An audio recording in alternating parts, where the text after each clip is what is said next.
Hey my friends, it's me, Dr. Fuck from Thrash or Die in Combat, on my original review channel, The Eternal Idols, and now I have reached the end of the Dio discography. I'm talking about the albums he did while he was alive, and this is the last one he did, and let's get into it. I really do like this one. I mean, Dio, you know, some tracks are so-so, but for the most part, I dig this. This is his last studio album. Came out in 2004. Let's get into it. This one is called Master of the Moon. You're just master of the moon.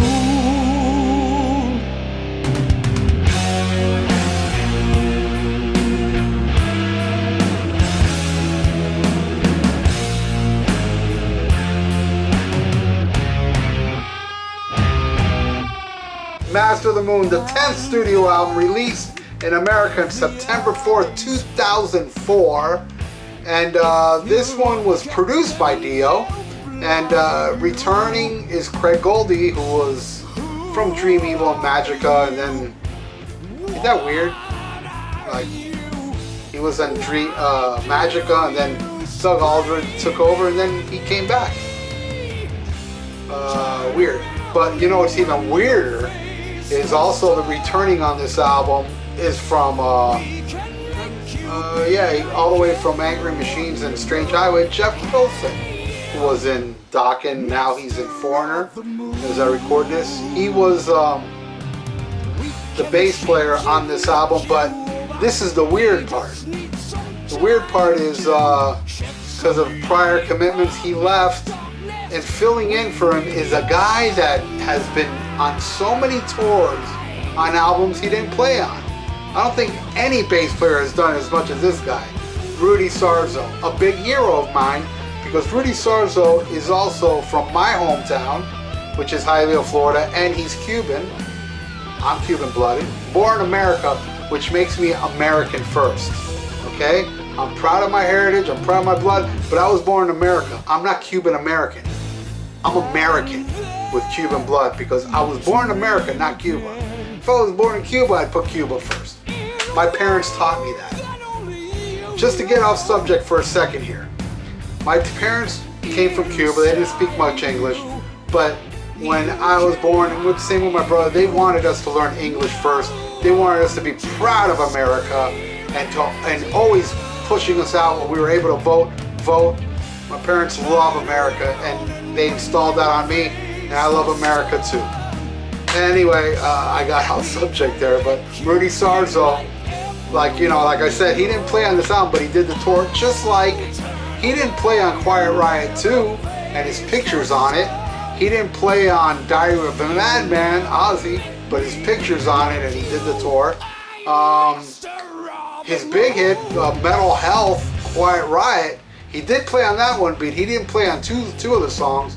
One, Don't Let You Go, and Mental Health, the song, Bang Your Head. Dun, dun, dun, dun, dun, dun, dun. That's actually Chuck Wright, not Rudy Sarzo. He did play on Condition Critical, finally, he did an album. But then, also he did an album called Driver, Project Driver, which is awesome. It's him, Aldrich, Tony McAlpine, and Rob Rock. I know I'm getting off subject here, but why not? I'm talking about Rudy Sarzo, man, so some of you people don't know, aware of this. Then the next thing he did, he didn't play on the album, but he did the tour, was Whitesnake, the big hit. The Whitesnake album from '87, I believe, that had, Here I Go Again, Still of the Night, the huge million-sell album. He didn't play on that, but he did that tour. He did do Slip of the Tongue. He joined Yngwie for a while. I don't know. I'm not aware if he played on those albums. Probably he didn't. Probably Yngwie did the bass on those, for all I know. Blue Oyster Cult. I don't think he did anything with them, but he toured with them. And then he joins Dio during this, where he didn't play on this album. And he's an amazing bass player. I mean, I've seen Rudy Sarzo many times. The guy's awesome. I don't understand why he doesn't play on so many albums, more tours than plays on. It's just his luck, because it's not like they picked somebody else and then hired him to play the shows. It's more like he came in late. Anyway, enough of that. I dwelled on that too much, but I have no time restrictions anymore, so I can babble all I want. And hopefully a couple people out there were like, oh really, he didn't play the song Bang Your Head? You know, maybe you didn't know. Anyway, so also Chuck Wright, no, what's his name? Not Chuck Wright, what's his, Simon Wright is on drums on this, and I got it written right here, Scott Warren on keyboards. That was the lineup on this album, but the tour lineup was everybody but Pilson, Sarzo instead. And let's get into it. This was a long ass intro, wasn't it? Alright, let's go into track 1.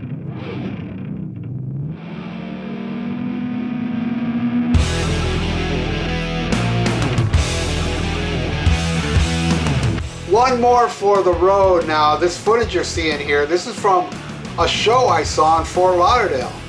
I was all the way up front. This was an amazing show, and I will talk about the show later. Let's talk about this song. This song is like fast-paced. It's a great opening song. I think it kicks ass. It's like my second favorite song on the album. It's just fast-paced and kick-ass, and I don't know, this is one of those songs where I can't really go too much into details. I'm gonna half-ass this song, I'm sorry. It's a great song, second favorite song. One more for the road, and you see, this is footage, and I was about, I'd say I was a little bit to the left, but like behind like 2 people, so basically I was all the way up front. Next track.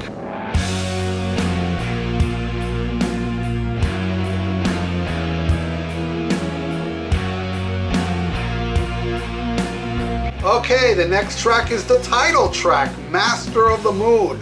I think it's an epic fucking song. I like this song a lot. I love like the lyrics, like, who are you? What are you? You know, face to the sun, you're the master of the moon. I love shit like that. Yeah, you know, again, like I always say in Dio interviews and Dio reviews that I just love the way this guy like writes lyrics. And Master of the Moon is one of those. There's a lot of songs on here where the lyrics pretty fucking cool, but isn't all Dio albums like that? Okay, let's go into the next track.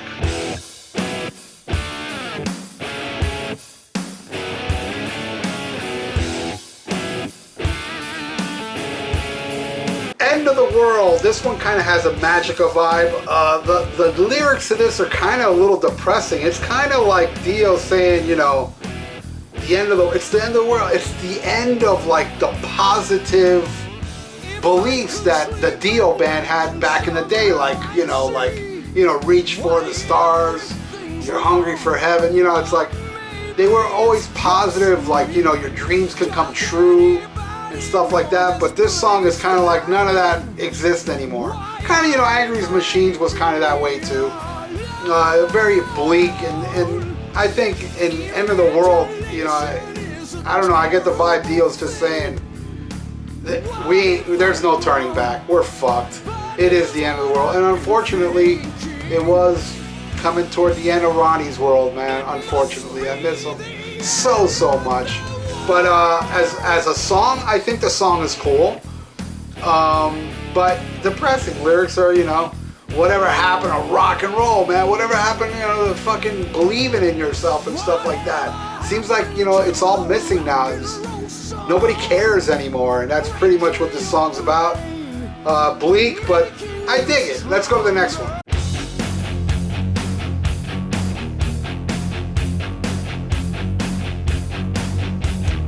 Shivers, the best damn song on this album. I love this song. This song, fucking everything about it. That riff, man. That riff is so fucking cool. And those lyrics, you know, like, you know, nails scratching blackboards, makes the brave into cowards and stuff like that. And, oh my God, it's such a cool fucking song. And I was really disappointed he didn't play this one live. It's to me the standout song. It's like one of, you know what, to tell you the truth, if I was to pick a top 10 Dio, the band songs, Shiver would definitely be in the top 10, maybe even top 5. It's that good. Well, it is that good to me. Maybe, I don't know about you, but I think Shivers is a fucking great song. Though it is this standout track on this album. I love this song, man. If I was to make a Dio mix, this definitely would be in it. I love it. Shivers rules. Let's go to the next one.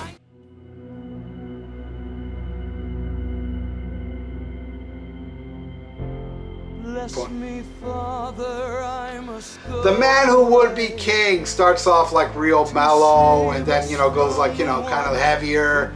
It's a decent song. You know, this album has a few songs that aren't like, you know, I mean, in my opinion, they ain't like, wow, you know, mind-blowing. But it's, you know, it's decent to sit through. It's not like, oh, I hate this song, go to the next one. But it's not like, you know, wow, this is a great song. And this would be one of them. I'm kind of like, this song's okay. But, you know, I mean, it's supposed to be kind of like an epic-ish song, which, you know, it is. And it's not bad. I somewhat dig it. But, yeah, I'm sure that wasn't the best review I could give for it. But to tell you the truth, you know, that's all I can say about it. That's the vibe I get from this song. It's like, it kind of leaves me a little speechless. I can only say so much. So let's go to the next one then.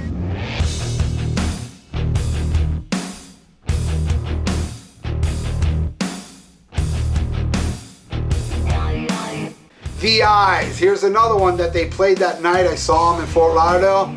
And it's the only other song they played. They only played 2 songs from this album. The night I saw them. One for the Road and These Eyes. I like These Eyes. I like that little robotic, like, These Eyes. It's pretty cool. It's kind of like, and the lyrics are cool as fuck. It's like a paranoia type song, like, you know, the eyes are watching him everywhere he goes, and he says like everywhere he hides is getting smaller, and you know, it's just, I don't know, man. I just find these lyrics cool as fuck, and like I love the way he ends the lyrics. The last thing he says in a verse is, you know, he wants to blind the world because if no one looks, no one will die. That's so fucking cool, man. I mean, Ronnie was the shit, man. Comes up with these ideas, like, you know, because maybe he's talking about, like, you know, the eyes of the Grim Reaper, you know? You know, he's looking at you, you know, and he's gonna judge you when it's time for you to die. He's gonna kill you, but if you blind him, he'll never find you and you'll never die. That's what the eyes I get from those lyrics is about. Cool as hell, man. I love it. Next track.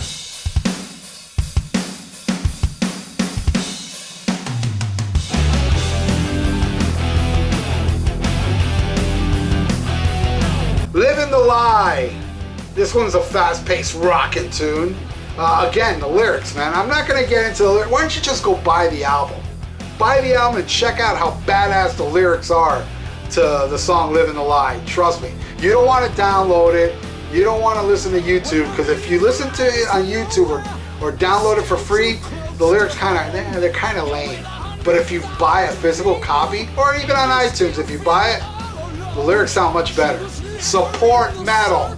Buy music, you cheap fucks. All right, let's go to the next track.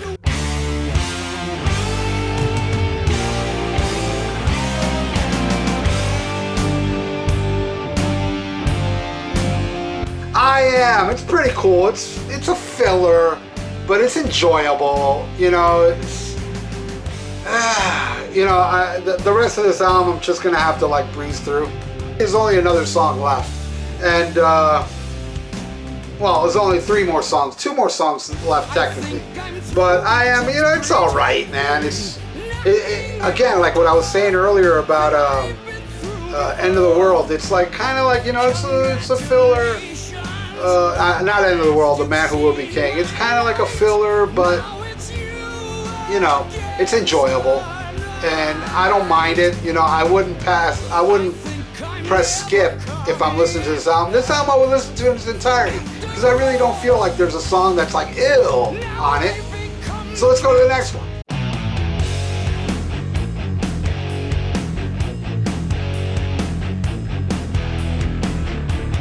Death by Love. This song is it's got a cool riff, and I guess, you know, the lyrics are kind of like the dangers of falling in love with a gypsy, I guess. I don't know. You know, don't you even dare to do it. You know, death by love. You've been sentenced, death by love. I know all of us feel like death when our love fails when we go out with somebody. So I guess, I don't know if Dio really meant that during this song. But it's a really cool filler track, just like the rest of the album, pretty much filler. But I dig it. Death by Love, it's a decent song. Scale of 1 to 10, I give it a 6. Let's go to the last song.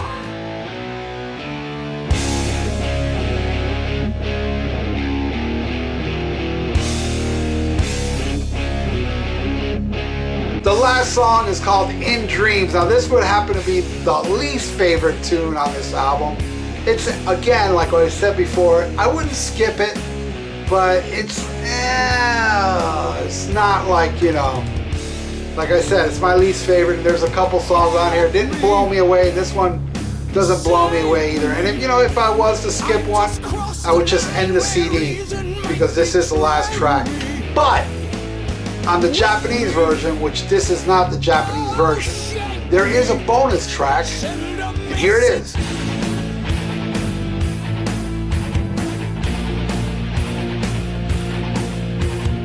Prisoner of Paradise. Now, I really dig this song. I think this song is better than, The Man Who Will Be King. I thought it was better than I Am and In Dreams. And I think it's better than Death by Love as well. I don't think it's a bad song, but again, it's one of those, I won't skip it. It's enjoyable, but it's a little more enjoyable than the songs that on the album that I was kind of so-so about. And that's it. I come to the end of my Dio review. Now, I know there's a lot of Dio stuff that I haven't reviewed, like Stars, which I heard is coming back out. Maybe I'll review that. And he has a lot of unreleased tracks that maybe I'll do them all. And I know a lot of people have been harassing me about 13. I don't know, maybe I did discuss this on previous episodes, man. I'm having a hard time listening to that album. I really am. I'm sorry. I guess I will eventually review it, but if I was to review it now, I wouldn't give you a really honest review of it because, I can't get through it. So I can't sit there and analyze the album. I never had a Black Sabbath album, and I didn't like Forbidden that much, but I listened to it to do the review, and I ended up liking some of it. And 13 I have attempted to listen to, and I'm like, oh man, let me put something else on, I'm having a hard time. Maybe when I get the vibe, I'll do it. I don't know what'll be my next review. There's other Black Sabbath related albums. I don't want to give it away because I am thinking of one that I would love to review, and that'll probably be the next review you see. If it's not 13, maybe it'll be 13. I doubt it, but who knows? Anyway, this brings an end to the Dio discography of the stuff he released while he was alive. I will come back and review other Dio stuff eventually on the Eternal Idols channel. And I want to thank you all for watching this review, because if you made it to the end, it means you dig my reviews. So, and also, get it, man. I mean, if you like Dio, you might enjoy this even more than I did, and I didn't hate it. I think it's a great album with songs that are filler but enjoyable. That's the end of my review. I didn't talk about the show. Okay, the Master of the Moon show, the one I saw in Fort Lauderdale. As you saw some clips during the review. He did the most amazing thing. I mean, as some of you may know, if you've seen my Rainbow Rising review, you know that my all-time favorite song is Stargazer. And the whole time he played this song, I swear to you, I stood dead still. I didn't budge. I just stared at Ronnie singing these songs, and I soaked it in. I soaked it in because, when's the next time I'm ever going to see him do that? Obviously, that was my only time. And it was a great experience to see it, and I would like to share it with you people. Here it is, in its entirety. I'm going to show you what I saw that night. Here is Ronnie doing Stargazer. Enjoy, and see you next time.